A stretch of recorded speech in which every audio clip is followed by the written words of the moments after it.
ये girlfriend boyfriend ना एक ठो ट्रेंड चल गया, अजब हाल है भाई साहब। एक बात हम आपसे कहना चाहते हैं, मेरे पैसे से अगर आप मोबाइल खरीद लीजिएगा तो अल्टीमेटली इकोनॉमिक्स के हिसाब से उस मोबाइल पर अधिकार किसका होगा? मेरा होगा, क्योंकि पैसा मेरा है। तो आप सोचिए, आप बाप के पैसा से अगर लड़की पटाएंगे तो लड़की किसकी होगी? इकोनॉमिक्स के हिसाब से बाप के लिए। तो लड़कियों को भी कहते हैं कि भाई ऐसा लड़का को मत वैल्यू दो जो बाप की कमाई पे तुमको घुमा रहा है। और लड़कों भी कहते हैं जागो, अगर बहुत शौक है ना गर्लफ्रेंड बनाने का तो अपने पैर पे खड़े हो जाओ। जिस दिन पैर पर खड़े होगे ना उस दिन समझ में आएगा ये सब चीज़ें फालतू चीज़ें होती है। कई लड़के बेचारे का दिल टूट जाता है, उनका शरीर एम्बुलेंस की तरह हो गया है, घायल दिल लेके घूम रहे हैं। अरे फालतू ये सब चीज़ें। जीवन में किसी के लिए आंसू मत बहाइएगा, वो आपके आंसुओं के काबिल नहीं होगा। और जो आपके आंसुओं के काबिल होगा वो कभी आपको रोने नहीं देगा। दिल टूट गया, गोली मारो यार, प्यार 24 कैरेट का था आपका, उसी की औकात नहीं थी जो खरीद सके। जिंदगी में कामयाब होने के लिए याद रखिएगा, ये मायने नहीं रखता है कि आपने कितना किया, मायने ये रखता है कि आप कितना कर सकते थे।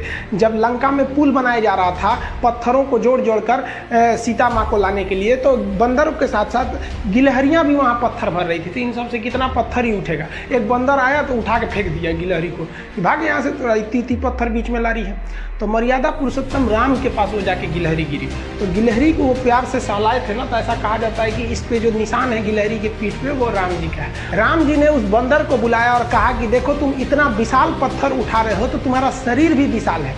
ये गिलहरी इतना बड़ा पत्थर उठा रही है जितना इसकी क्षमता है। तो आप अगर कामयाब होना चाहते हैं तो आप ये मत सोचिए कि आप हमने आज 8 घंटे पढ़ लिए या 8 घंटा हम मेहनत किए। आप ये सोचिए कि आप कितना कर सकते थे। और देखिए, जो सपने देखते हैं उनके लिए तो पूरी रात छोटी पड़ जाती है, और सपने पूरे करने वाले के लिए पूरा दिन छोटा पड़ जाता है। अगर आपके अंदर जिम्मेदारी है ना, तो आप यकीन मानिए आप चैन से सो नहीं पाएंगे। जिम्मेदारी ऐसी चीज होती है जो रातों की नींद छीन लेती है। रात में जगने वाला हर लड़का आशिक नहीं होता। पैसा और समय में तालमेल बिठाना बहुत जरूरी होता है। पैसा कहता है कि तू कुछ करेगा तो हम आएंगे, जबकि लोग गलती करते हैं। लोग कहते हैं कि पैसा आएगा तब हम कुछ करेंगे, ऐसा नहीं है। पैसा कहता है कि तू मुझे आज बचा ले, मैं कल तुझे बचा लूंगा। पैसा बेशक भगवान नहीं है और ना ये आपके साथ ऊपर तक जाएगा, लेकिन पैसा जब तक आपके साथ है ना तब तक आपको नीचे गिरने नहीं देगा। देखिए, पैसा जीवन में बहुत कुछ है, बहुत कुछ, लेकिन पैसा सब कुछ नहीं है। इंसानियत मायने रखनी चाहिए। समय के साथ आप कभी खिलवाड़ मत कीजिएगा। दुख की बात यह है कि समय बहुत कम है, लेकिन सुख की बात यह है कि अभी भी समय है। लेकिन समय के पास इतना समय नहीं है कि आपको दोबारा समय देगा। वक्त नहीं लगाइए आपको यह निर्धारित करने में कि क्या करना है, वरना वक्त निर्धारित कर देगा आपका क्या करना है। हम सबकी सबसे पहली जो शिक्षक होती है वो माँ होती है, इसलिए माँ का शिक्षित रहना बहुत जरूरी है। अगर कोई शिक्षित माँ है तो वो कभी भी अपने बच्चे को शिक्षा से दूर नहीं करेगी।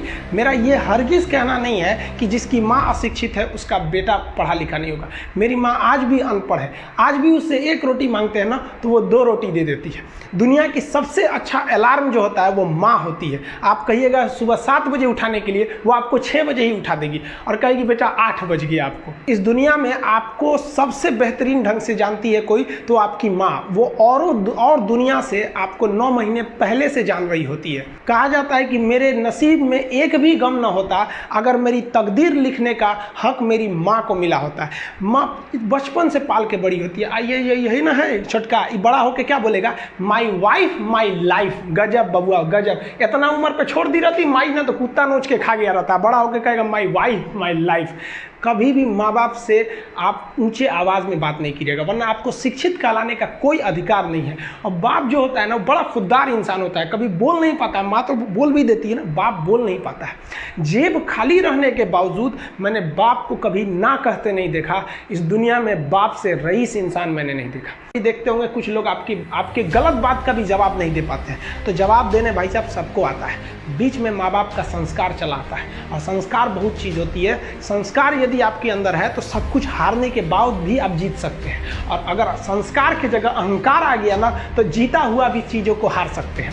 कमज़ोर व्यक्ति ही दूसरे काम का बदला लेता है, लेकिन जो ताकतवर होता है वो माफ़ कर देता है। लेकिन जो बुद्धिमान व्यक्ति होता है वो इग्नोर कर देता है, नज़रअंदाज कर देता है और बच के निकल जाता है। क्योंकि अगर कोई व्यक्ति आपको पहली बार धोखा दिया तो इसमें उस व्यक्ति का गलती है, लेकिन वही व्यक्ति अगर दोबारा धोखा दिया तो इसमें आपकी गलती है। सबसे समझदार होके चलिए और मिजाज में कुछ सख्ती भी रखिए। लोग पी जाते अगर समंदर खारा नहीं होता तो थोड़ा सा शक्ति भी बना के रखना चाहिए। इस दुनिया के कुछ दस्तूर हैं, आप किसी के लिए कितनी भी भलाई कर दे वो याद नहीं रखेगा, ये दुनिया का दस्तूर है। और आपकी गलती को कोई भूलेगा भी नहीं, इसे आप बुरा नहीं मानिए, ये दुनिया का दस्तूर है, इसे आप चेंज नहीं कर सकते। जैसे सूरज पूरब से निकलता है वैसे ही ये चीज़ें होंगी।